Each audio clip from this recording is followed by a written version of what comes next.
반갑습니다. 여러 가지로 어려움이 계속되고 있는데 무엇보다도 자기 관리 중요합니다. 자기 관리 잘 하시기 바랍니다.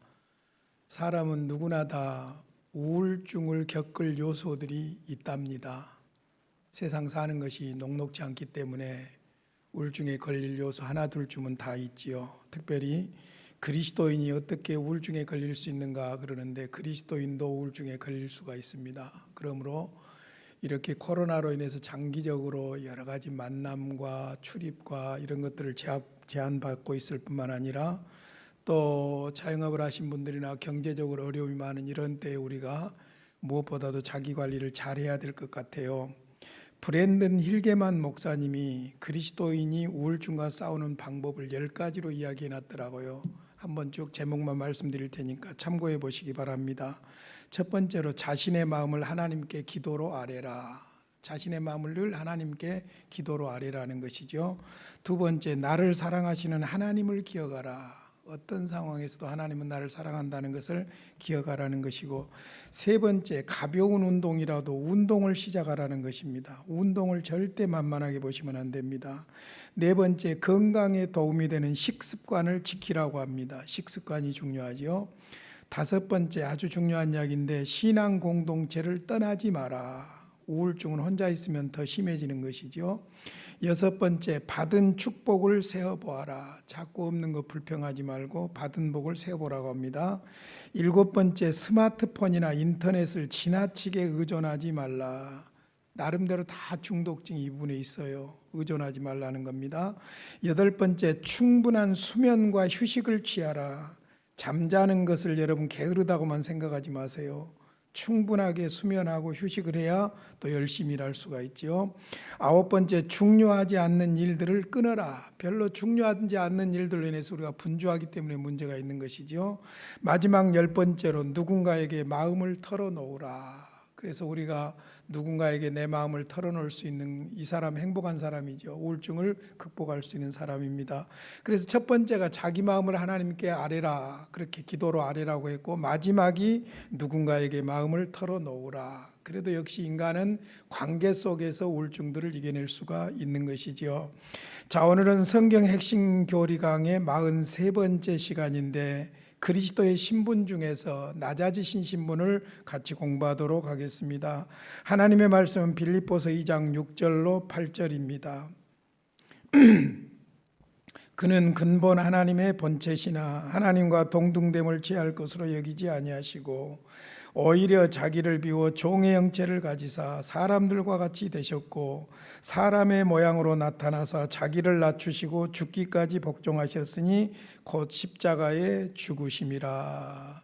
우리는 지금 기독론을 공부하고 있습니다. 기독론을 뻘콥의 조직신학 기독론에 보면은 제3부로 나누고 있어요. 첫 번째가 그리스도의 위격, 두 번째가 그리스도의 신분, 세 번째가 그리스도의 직분, 이렇게 나누고 있습니다. 근데 저는 이 부분을 두 부분으로 나눕니다. 제1편 그리스도의 인격, 그리스도의 인격. 여기에서 가장 중요한 것이 지난번에 공부했던 이성 일인격. 그리스도는 참 하나님이다, 참 사람이다. 그래서 둘이 아니라 하나다. 이성 일인격. 이게 중보자로서 아주 중요한 부분이라는 것을 말씀드렸습니다.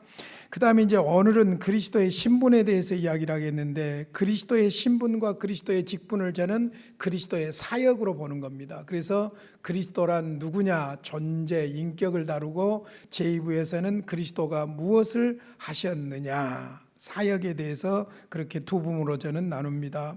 일단 오늘은 그리스도의 신분 중에서 낮아지신 신분을 말씀드리려고 하는데, 그리스도의 신분을 낮아지신 신분과 높아지신 신분으로 나누고 있는데, 왜 이 신분이 중요하냐면은 중보자로서 그리스도의 속죄 사역을 위한 신분이기 때문입니다. 속죄 사역을 위한 신분이기 때문에 낮아지신 신분과 높아지신 신분이 중요하지요.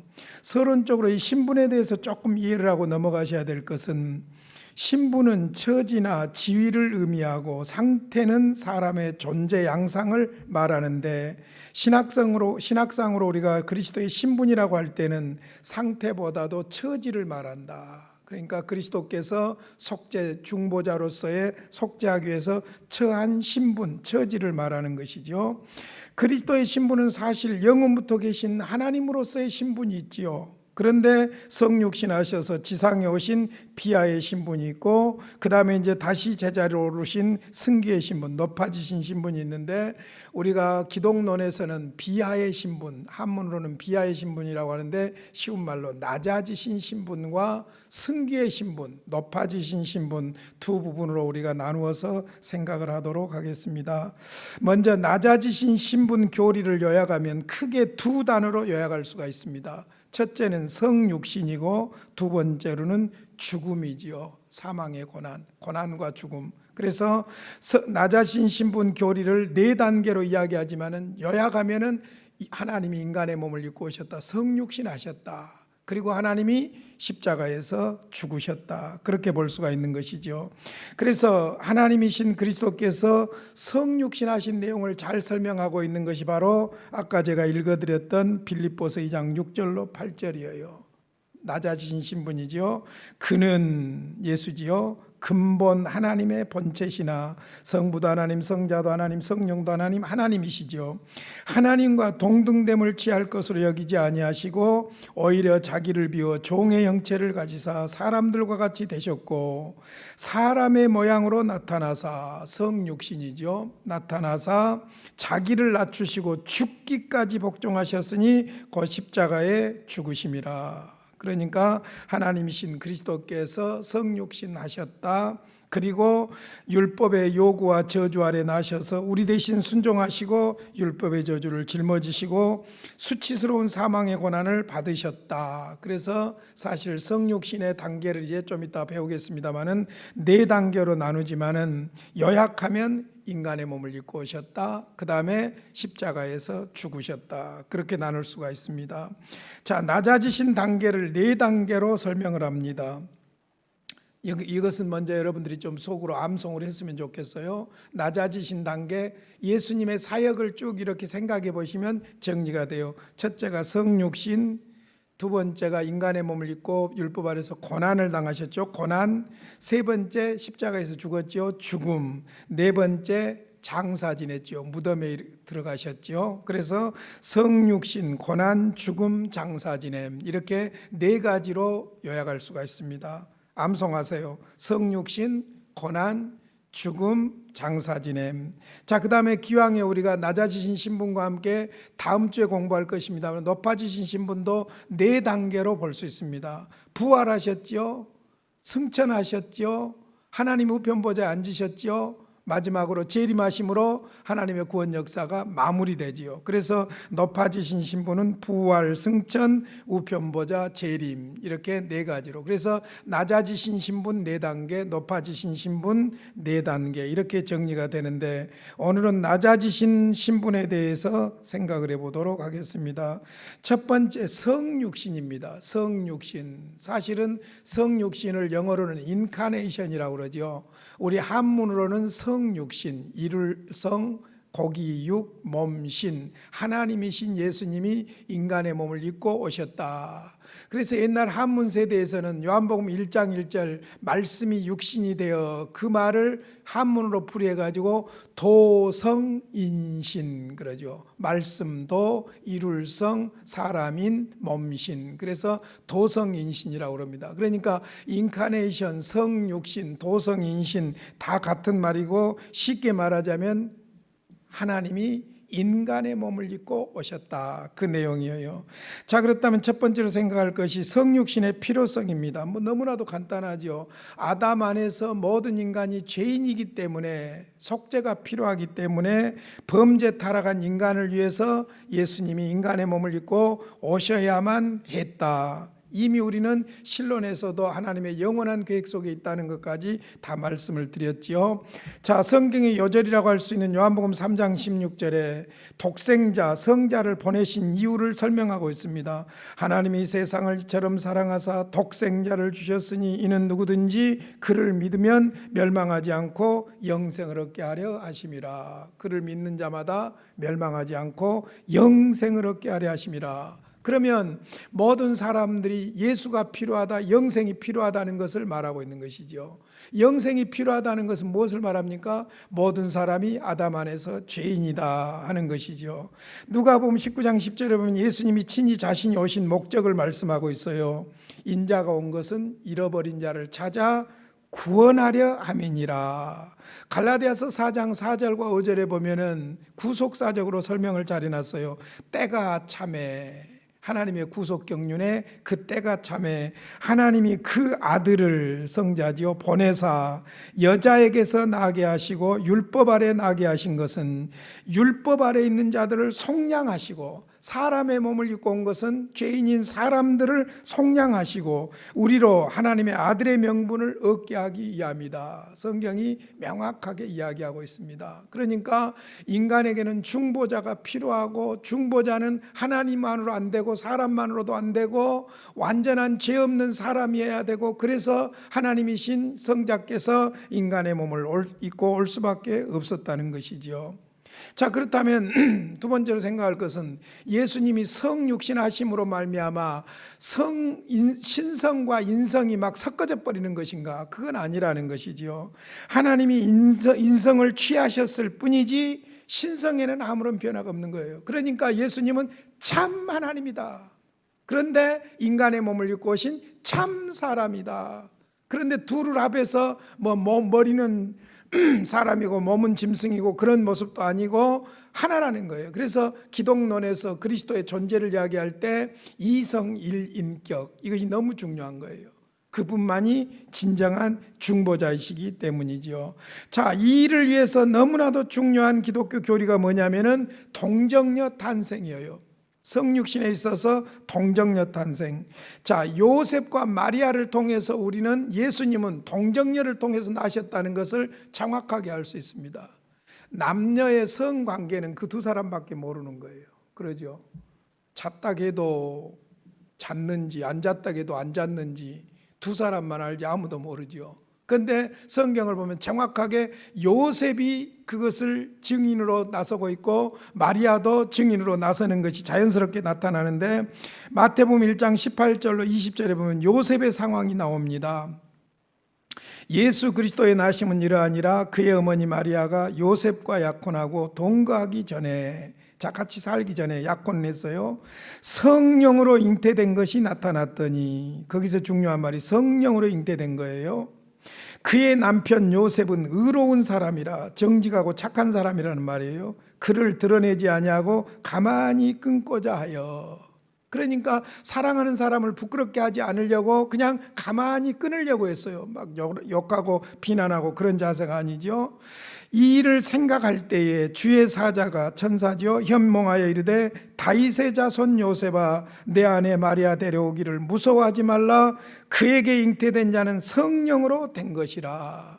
의심하는 요셉에게 하나님께서 천사를 통해서 분명하게 말씀해 주셨어요. 잉태된 자는 성령으로 된 것이다. 자, 이때 신분적으로 요셉과 마리아는 어떤 신분이었습니까? 약혼 관계였지요. 그러니까 법적으로는 신랑 신부예요. 법적으로는. 그런데 둘이 잠자를 한 것이 아니죠. 그러니까 하나님의 섭리가 기가 막힌 것이 뭐냐면은, 예수 그리스도는 아브라함과, 마태복음 1장 1절에 나와 있는 대로 아브라함과 누구의 자손입니까? 다윗의 자손으로 오지요. 그러니까 혈통, 피로는 다윗의 자손이 사실 아니에요. 그런데 맥으로는 다윗의 자손이 되게 된 것이, 법적으로는 다윗의 자손이 된 거예요. 그래서 요셉이 다윗의 후손이죠. 요셉의 계보를 통해서 예수님이 오신 것이니까 법적으로는 다윗의 후손으로 분명히 오셨으나 성령을 통해서 잉태하셨기 때문에 인간처럼 죄가 있는 그런 존재가 아니라는 것이죠. 그 다음에 누가복음 1장 34절로 35절에 보면 마리아를 통해서 입증을 합니다. 마리아가 천사에게 말하되 나는 남자를 알지 못하니, 당사자의 고백이에요. 내가 남자하고 잠잔 적이 없다 이거예요. 어찌 이 일이 있으리까? 천사가 대답하여 이르되 성령이 내게 임하시고 지극히 높으신 이의 능력이 너를 덮으시리니 이러므로 나실 바 거룩한 이는 하나님의 아들이라 일컬어지리라. 성령으로 잉태된 것이다. 인간적으로 된 것이 아니라는 것을 말하지요. 왜 동정녀 탄생이 중요하냐면은 지난번에도 말씀을 드렸지만은 그리스도의 무죄성과 중보자로서 대속 사역에 있어서 너무나도 중요한 거예요.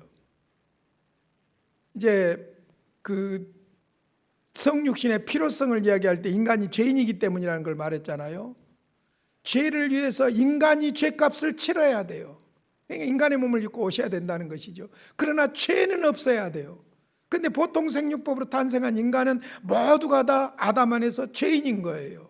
그러니까 예수 그리스도께서 성령으로 잉태하셨다는 것은 그리스도의 중보자로서의 무죄성과 그리스도의 대속의 완성을 위해서 너무나도 중요한 부분이기 때문에 우리는 신앙 고백으로도 동정녀 마리아에게 나시고 성령으로 잉태하사 동정녀 마리아에게 나시고 분명하게 그렇게 고백을 하는 것입니다.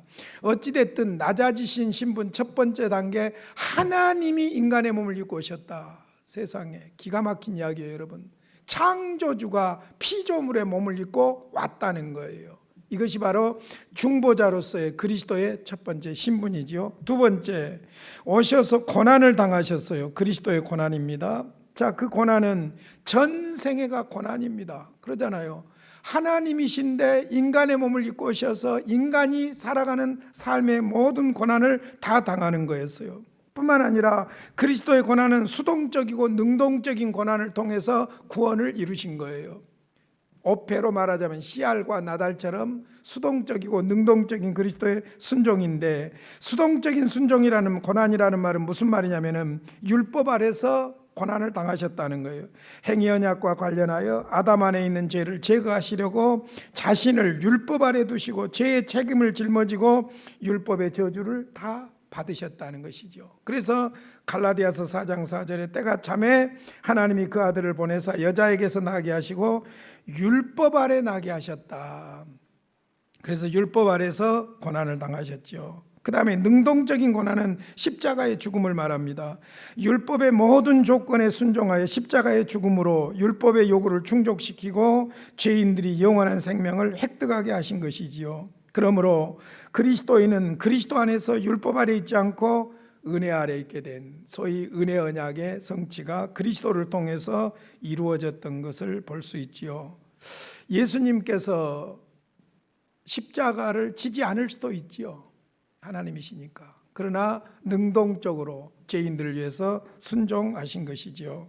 그 다음에 그리스도의 고난은 전인적인 고난이었다. 제가 임플란트를 하기 위해서 그 이빨을 치유할 때에 이빨에다가 그 뿌리를 심을 때요, 막 찢어내고 심잖아요. 근데 그때 찢어낸지 안 낸지 전혀 몰라요. 왜냐하면은 뭡니까? 마취제를 줘버리기 때문에. 근데 이제 언제 아프냐면 마취가 깨날 때 아프죠. 지금 제가 그런 상태입니다. 그러니까 마취제가 깨날 때 아프죠.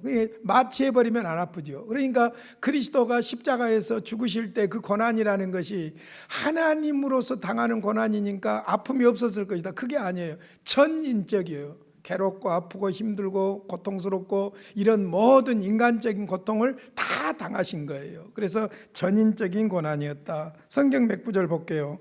마태복음 27장 46절입니다.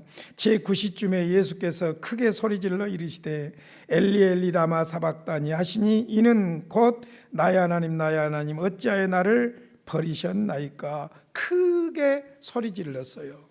고통스러웠다는 것이죠. 요한복음 12장 27절에 보면 지금 내 마음이 괴로우니, 예수님의 말씀이에요. 괴롭다고 했어요. 무슨 말하리요 아버지여 나를 구원하여 이때를 면하게 하여 주옵소서.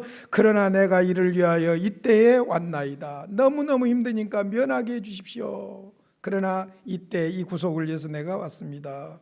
히브리서 5장 7절에 보면 그는 육체에 계실 때에 성육신 하셔서 이 땅에 사실 때 자기를 죽음에서 능히 구원하실 이에게, 성부 하나님을 말하지요, 심한 통곡과 눈물로 간구와 소원을 올렸고, 심한 통곡과 눈물, 고통이죠.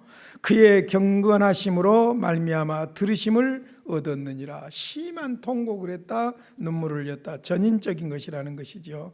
그러면 왜 그리스도의 고난이 그렇게, 그리스도는 고난을 받을 수밖에 없었느냐? 원인들을 들자면, 먼저는 지극히 천한 종의 쥐에 처하셨기 때문이죠. 인간의 몸을 입고 오셔서 인간의 입장에 처했기 때문이죠.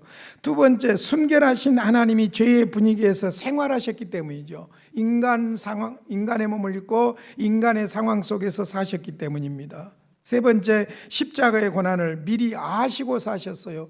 예수님의 3년 공생에는요, 십자가를 향해서 목적을 가지고 뚜벅뚜벅 가고 계시는 장면이에요. 그러니까 이미 예수님은 메시아로서 십자가에서 죽으실 것을 알고 계셨죠. 여러분, 얼마나 고통스러웠겠어요. 그리고는 그의 지상생애 전체가 바로 고난이었고, 그래서 인간의 몸을 입은 예수님에게 사탄의 유혹도 있었고, 뿐만 아니라 백성들로부터 배척과 배신을 당했죠. 얼마나 기가 막힌지. 다 예수님을 버렸어요. 마지막에 십자가에 죽기 전에는 제자들까지 다 떠났어요. 예수님 십자가까지 따라온 사람들은 몇 명의 여자들이었지요. 새벽에 무덤가에 온 사람들도 여자들이었어요. 그래서 사실 그리스도의 고난은 아주 독특한 고난입니다. 사람들이 당한 고난하고 성질이 달라요. 대속을 위한 고난이기 때문이죠. 성도의 고난은 그리스도의 고난을 대신할 수가 없어요. 독특한 고난이에요. 왜냐? 죄인들을 위한 고난이기 때문이죠. 그래서 이사야서 53장 5절과 6절에 보면 그 이사야 선지자를 통해서 미리 예언하신 말씀이에요. 제가 전에도 말씀드렸지만 마치 예수님의 십자가 밑에서 보고 기록한 것처럼 기록을 하지요. 그가 찔림은 우리의 허물 때문이요 그가 상함은 우리의 죄악 때문이라. 그가 징계를 받음으로 우리는 평화를 누리고 그가 채찍에 맞음으로 우리는 나음을 받았도다. 우리는 다 양 같아서 그릇 행하여 각기 제 길로 갔거늘 여호와께서는 우리 모두의 죄악을 그에게 담당시키셨도다.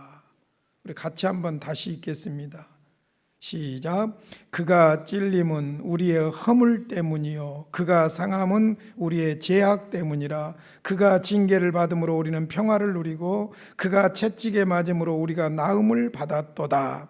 우리는 다 양 같아서 그릇 행하여 각기 제 길로 갔거늘 여호와께서는 우리 모두의 죄악을 그에게 담당시키셨도다. 그가 찔림이 무엇 때문이라고요? 우리의 허물 때문이에요. 그가 상함이 무엇 때문이라고요? 우리의 죄악 때문이에요. 그가 징계를 받은 이유가 무엇이라고요? 그 징계를 받음으로 어떤 일이 벌어졌다고요? 평화를 누리게 되었어요. 그가 채찍에 맞음으로 우리는 고침, 회복, 나음, 구원을 받게 되었다는 것이지요.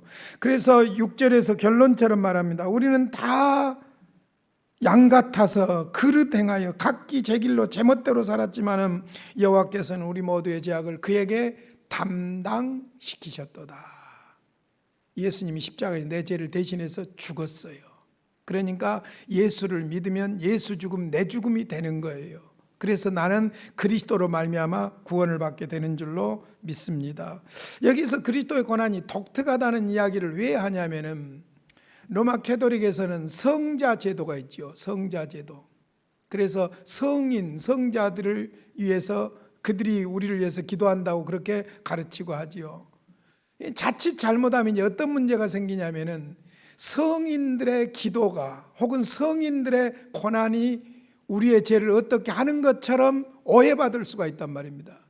그러니까 오직 죄를 위한 그리스도의 고난만이 우리를 속죄하는 것이지 성인이나 성자들 혹은 그리스도인들의 기도가 우리의 죄를 속죄하는 것은 아니에요. 그래서 그리스도의 고난이 독특하다는 말을 제가 한 것입니다. 어찌됐든 그리스도께서 인간의 몸을 입고 오셨습니다. 인간의 제도와 율법과 모든 상황 가운데서 고난을 당하셨을 뿐만 아니라 십자가에서 마지막에 우리 죄를 대신해서 죽으시는 고난을 당하셨다. 그래서 첫 번째가 성육신, 두 번째가 그리스도의 고난, 고난의 절정은 십자가의 죽음이죠. 그래서 세 번째 그리스도의 죽음입니다. 자, 그리스도의 죽으심의 의미를 우리가 알아야 되는데, 그리스도의 육체적인 죽음은 우리 일반인들과 다르다는 것입니다. 아까 독특한 죽음이라는 것을 말씀드리기도 했습니다마는 그리스도의 죽음은 하나님의 계약적인 죽음이에요. 언약적인 죽음이에요. 그래서 그리스도가 죽으심으로 말미암아 하나님의 법정에서 그를 믿는 자들에게는 의롭다함을 받게 하는 법정적인 선언이 이루어지는 것이죠. 그런 죽음이에요. 그래서 하나님과의 언약을 성취하는 언약적인 죽음이고 법정적인 선언에서 온 것이라고 볼 수 있고, 그래서 사람을 죄를 대신해서 죽음으로 죄인의 죄의 형벌을 대신 받으신 대속의 죽음이라고 볼 수 있죠.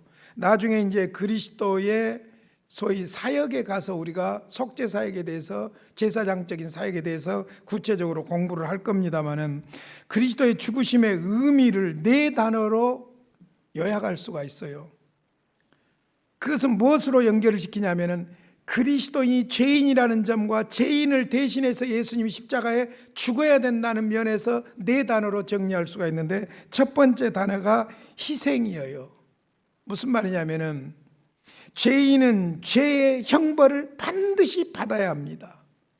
그 죄의 형벌을 대신해서 예수님이 희생하시는 거예요.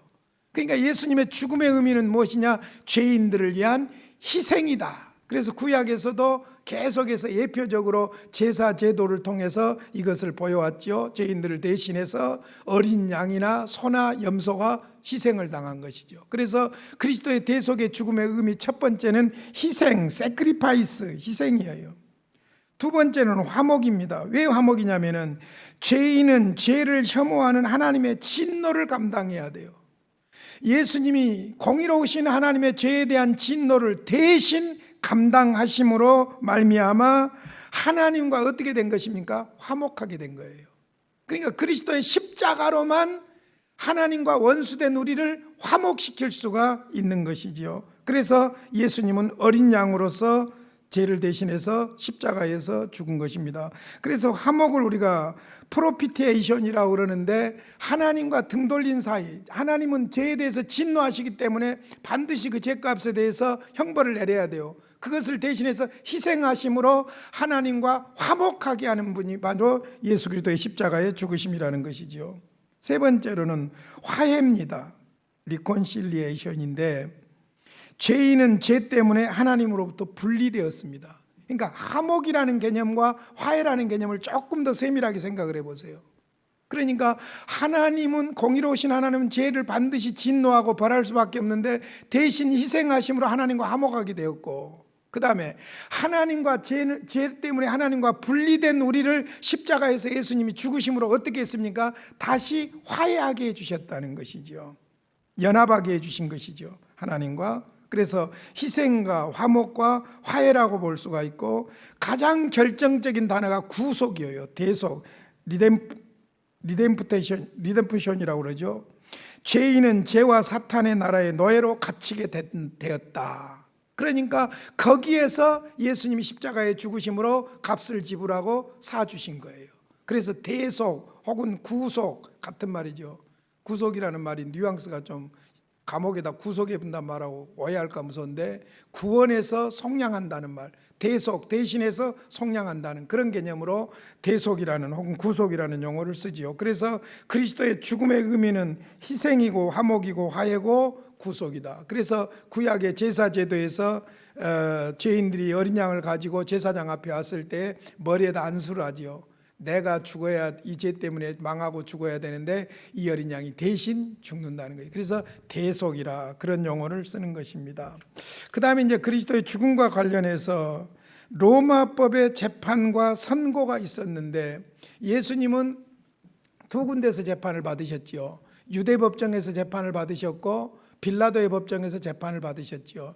유대 법정에서는 종교적인 재판을 받으셨는데, 사실은 불법 증인과 불법 증거에 의해서 불법적으로 예수님을 신성모독죄로 몰아서 유대 법정에서 죄인이라고 언도를 내린 것입니다.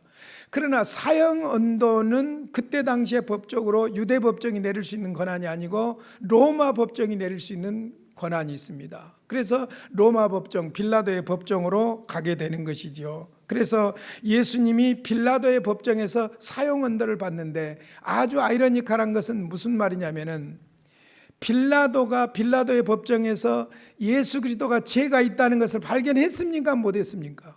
발견 못했어요. 그때 당시에 최고의 인간 법정인 로마 법정에서 예수 그리스도는 죄가 없다는 것이 밝혀진 거예요. 그럼에도 불구하고 로마 법정 빌라도는 예수님을 어떻게 했습니까? 사형 언도를 내린 것이지요. 그러니까 그리스도가 죽은 것은 자기의 죄 때문이 아니라 인류의 죄를 대속하기 위한 죽음이라는 것을 로마 법정에서 암시해 주고 있는 것을 볼 수 있습니다. 그러나 빌라도의 재판은 최종적인 것이 아니었지요.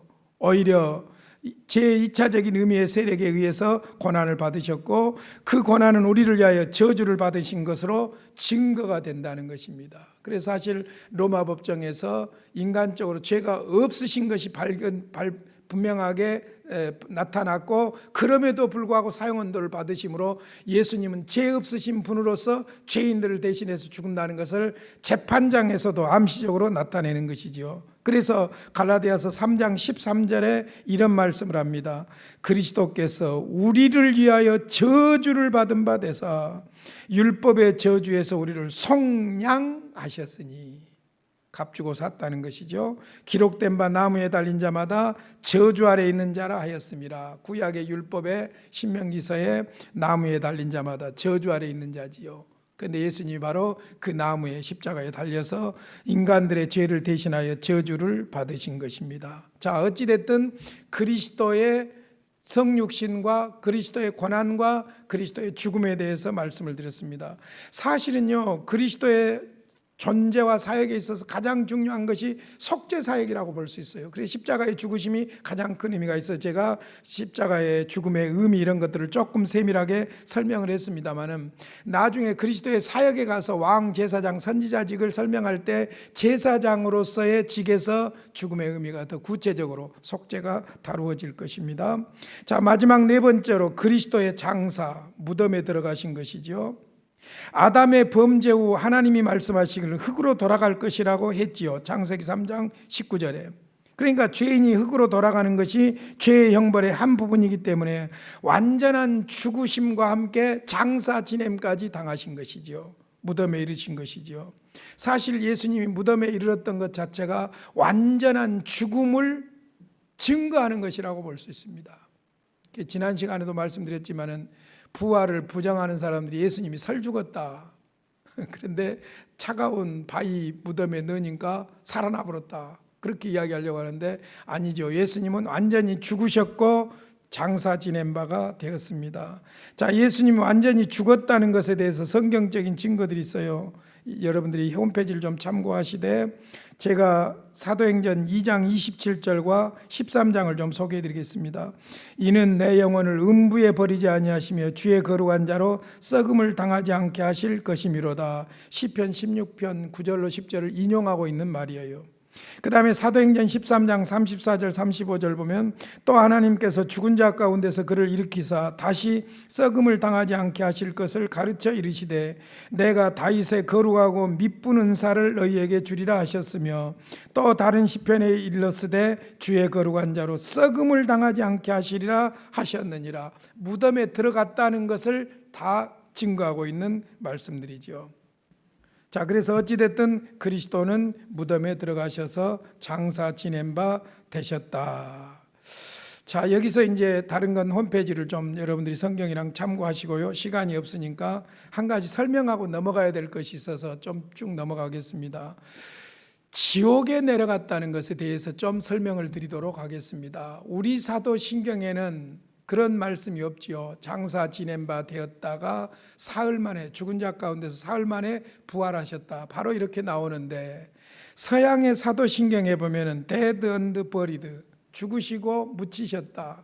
그리고 그 다음에 우리 사도신경에 없는 말이 나오는데, 그게 뭐냐면 he descended into hell, 지옥으로 내려갔다.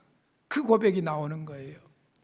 사실 이제 여러분에게 좀 먼저 말씀드린다면 사도신경이 주 200년에서 750년까지 계속해서 보완되어진 고백이라고 볼 수 있어요. 그런데 초창기에는 이 대목이 없어요. 초창기에는 이 대목이 없는데 사실은 이제 그 나중에 350년경에 발견된 390년이죠. 390년경에 발견된 루피수스에 의해서 만들어진 사도신경에 보면은 그리스도께서 무덤에 묻히셨다, 베리드 이런 정도로 나왔는데 이것이 계속해서 좀 죄송하지만은 이제 캐토릭적인 입장으로 가다 보니까 이 말이 들어가게 된 거예요.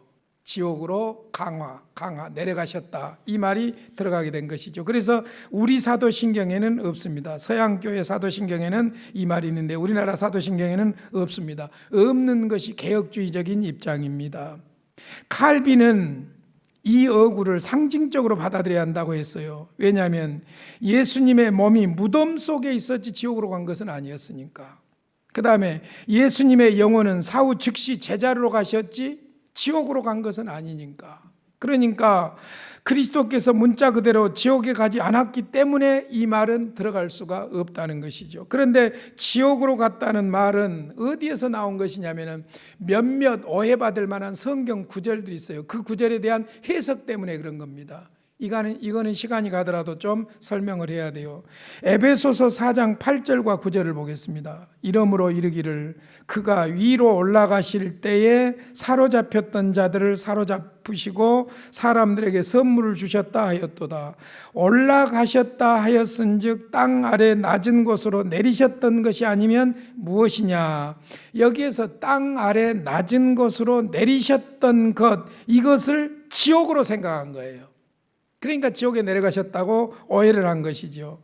이 표현은 주님께서, 높으신 주님께서 비하의 신분, 지상으로 오신 낮아지신 신분, 성육신하신 신분을 말하는 것이죠. 그러니까 이 본문에서 올라가셨다는 것은 승기의 신분, 부활 승천을 말하는 것이고, 내려오셨다, 아래 낮은 곳으로 내리셨다는 것은 바로 성육신하신 비하의 신분을 말하는 것이지 지옥으로 갔다는 말이 아니에요. 문맥을 자세히 보시면 이것은 크게 오해가 되었다는 것을 바로 알 수가 있는 것이죠. 그 다음에 두 번째 성경 구절이 베드로전서 3장 18절로 19절입니다. 그리스도께서도 단번에 죄를 위하여 죽으사 의인으로서 불의한 자를 대신하셨으니 이는 우리를 하나님 앞으로 인도하려 하심이라. 육체로는 죽음을 당하시고 영으로는 살리심을 받으셨으니. 그 다음 19절이 오해예요. 그가 또한 영으로 가서 옥에 있는 영들에게 선포하시니라. 그가 또한 영으로 가서 옥에 있는 영들에게 선포했다. 이 말을 예수님이 영으로 지옥으로 가셔서 전도했다, 그렇게 설명하려고 하는데, 이 구절은 난해한 구절 중에 하나인 것이 사실입니다. 그런데 그리스도께서 죽음 이후에 지옥에 갔다고 주장하는 사람들은 여기에 영이라는 말, 영으로 가서, 이 영을 영혼으로 해석을 하기 때문에 오해가 생긴 겁니다. 영혼으로 해석을 하기 때문에. 그러나 그리스도의 영혼이 가셨다는 말은 영으로 가셨다는 말과는 다릅니다. 영으로 가셨다는 말은 영혼이 아니라 살리는 영, 성령을 말하고 있는 것이지요. 그러니까 이 본문은 어떻게 해석해야 옳으냐면은, 성육신 하시기 전에 베드로전서 3장 18절 전후를 이렇게 살펴보시면은 그리스도께서 성령으로 노아를 통하여 그 시대에 불순종하는 자들에게 복음을 전파하는 것을 의미하는 것이지, 예수님이 죽고 나서 지옥으로 가서 영으로 가서 전도했다, 그런 말은 아니라는 것이죠. 노아 당대에 성육신 하시기 전 그리스도께서 성령을 통해서 그 시대 사람들에게 복음을 전했다는 말로 해석하는 것이 전통적인 해석입니다. 참고로 여러분들이 아셔야 될 것은, 지옥으로 내려가셨다는 것에 대해서 조직신학자들 중에는 대부분이 인정을 하지 않습니다.